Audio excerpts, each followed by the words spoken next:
For more than 4 months, the Senate Public Accounts Committee has been inviting heads of government agencies to respond to queries on financial infractions and mismanagement of funds detailed in the 2015 audit report prepared by the Auditor General of the Federation. The committee has concluded the first part of its engagement with the MDAs, and the chairman presents the report on its findings during Wednesday's plenary session.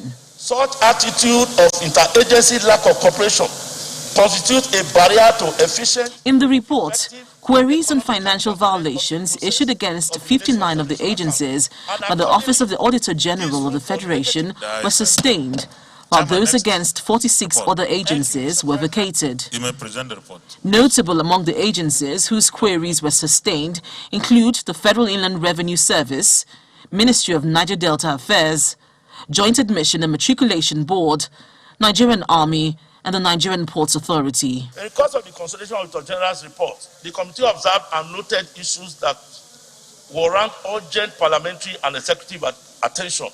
Consistent contravention of relevant constitutional provisions and non-extant laws by the Office of the Accountant General of the Federation.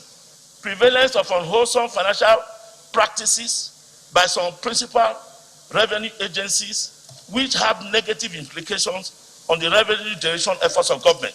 However, 7 agencies listed in the report did not respond to a series of invitations sent to them to defend their queries. This Senate will publish the names of these agencies for the public to know. This Senate will insist any public servant or civil servant that is given the public fund for public good and has questions to answer and refuse to appear to answer should have no business being in government. A report of this magnitude, which details financial infractions by several government agencies, is not one the Senate intends to rush through, and lawmakers have been issued copies of the report to examine and make contributions on a later date. Meanwhile, the Senate is passing the 895.8 billion naira supplementary budget through second reading. The Committee on Appropriation will work on the budget and report back to the Senate. Linda Akibi, Channels Television News.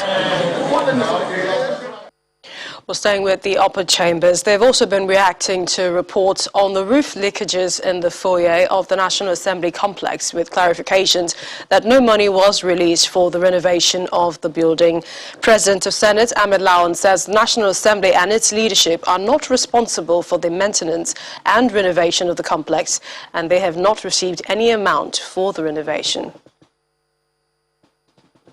The fact that there was a leakage, to me, is a clear testimony, confirmation, and vindication of the position the National Assembly took initially.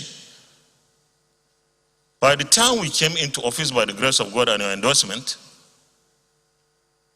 the Speaker and I found it necessary to go around this complex, and we found out dilapidation and degradation.